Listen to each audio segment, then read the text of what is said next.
Thank you for watching, liking, commenting, sharing, and subscribing right now. I am simply amazed at the resolution on this 17-inch MacBook Pro, 1920 by 1200 pixels. Oh, it's absolutely stunning. Oh boy, this is probably as close to a desktop replacement as I've ever seen in a laptop offered by Apple. Yeah! Looks like we have a video voicemail. Haha. Yeah, I knew he was there. This is Matthew, who is sent a video voicemail through the iJot widget at live.pirillo.com, and he's got a question that happens to be related to laptops, so let's find out. Hey Chris, my name's Matthew. I'm new to watching your show, but I'm becoming a regular. I'm contacting today because I'm in the market for a laptop. I've been looking at Sony Vaio, Alienware, and even Apple, but I can't decide which one's the best one for me. I've never owned a Mac, and I've been a Windows person, but I play a lot of online games, and I hear that Windows Vista is not compatible with my game. So I was wondering if you could give me your opinion about what's the best computer. Thanks. I get this question every single day. And you ask, well, why did you pick Matthew to answer him rather than anybody else? Well, number one, he did send a video voicemail. Number two, it sounded clear. He was well lit. And it's been a while since I've really talked about it, specifically since I've recently acquired a couple of new laptops, including this 17-inch MacBook Pro as well as a 15-inch MacBook Pro, sponsored by Legit as well as Blue Sky Factory. And if you go to the chat room, now these were sponsored for our GnomeDex conference, and in the chat room you type in "what is Mac," it will respond. Someone else typed it in too. What is Mac? It'll say who sponsored it and what kind of Macs that I happen to own. And the reason why I bring up Macs as a viable alternative is if you can look past the logo and maybe a small price discrepancy, I think you may get more for your money with a MacBook compared to other laptops in that range. Now, ultimately, you're going to make that decision for yourself. There is no one greatest company out there, not even Apple.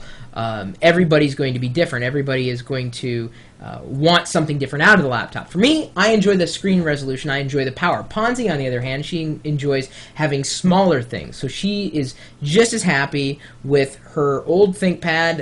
It's 1024 by 768. It's a single core processor. It certainly gets the job done. She's thinking about upgrading as well, and I've been trying to nudge her towards using a MacBook, if only because you can run Windows XP or Windows Vista on a MacBook. It is a PC. You can either run Windows within OS X using desktop software like we've talked about before, VMware Fusion or Parallels, or run it outright as the operating system instead of ever booting into OS X. So you're saying, well, Chris, why would I buy a MacBook? Why wouldn't I just buy a PC and save the money? I thought about that too until I looked on the side of this particular laptop, and this is not the only one. It's a dual-link DVI port, which means I could plug this computer directly into either one of these monitors and run full resolution. So that's nice. That's very nice. A dual-link DVI port, which is the only port that I can run these monitors at full resolution on, make this even more of a win for me. Certainly not every laptop out there has something like that. In fact, most laptops that ship anymore still carry VGA ports or some kind of port replicator add-on, in which case everything gets kind of messy and kludgy altogether. So to me, the choice was going with a MacBook for most of my activities, not all of them. Certainly, I think there's a time and a place for having PCs from OEMs, whether it's Dell, HP, Alienware, Sony.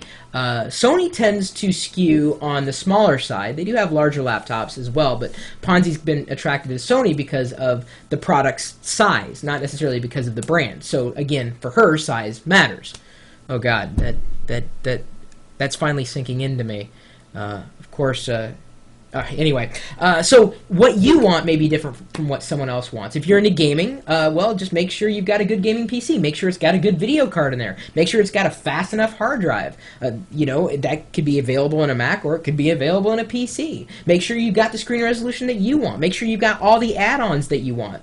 That's what you've got to look for. You have to decide, number one, what your budget is. That's important. And number two, what you're willing to skimp out on and what you really, really, really, really want in a laptop more than anything else. Then the final step, always search the web to find reviews. Find out what you could be facing in terms of problems with that particular laptop, or maybe everyone's just saying it's the best laptop since sliced bread.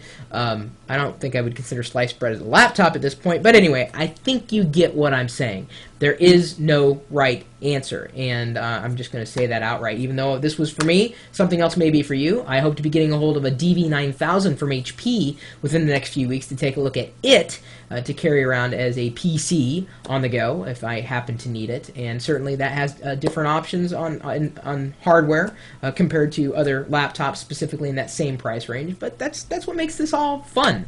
You have to decide what you want, and hopefully people like me or people out there with recommendations, what they look for in a laptop, might guide you towards that final decision. But I think the bottom line is do your research. Make sure you're getting the right laptop. Make sure the reviews are, for the most part, positive, or the negative remarks from those laptop owners you can either write off as pebcac, which is the problem exists between keyboard and chair, or possibly something that is just an isolated incident related to software. So anyway, what do you look for in a laptop? I'm just curious. I'm not pro Mac or pro PC in any way, shape, or form. I'm completely neutral. I'm just a geek who loves technology and looking for your guidance, and I'm sure Matt is as well if he hasn't already made up his mind. Oh, the best Mac feature is a backlit keyboard. I gotta admit, that's nice. That's nice. I've been having a lot of fun with my MacBook Pro. Anyway, so go ahead, leave a comment, follow up remark in the comment thread wherever you happen to be, either at media.pirillo.com or of course on YouTube or any other video network where we happen to post this video. And of course, you're welcome to join us anytime, day or night, in our chat room, which if you hadn't seen it already, H2 Glitch 2007. Thank you for posting the URL, and everybody else, we're there. We're here right now. Yeah, even if you're watching this video, you can stop the video and come over to the website and join us in a live chat right now. Yes, even right now. Even if you watch this and it's 2 weeks into the future, in which case you're watching it in the past and I'm talking at the present time. We're there all the time. Live.pirillo.com.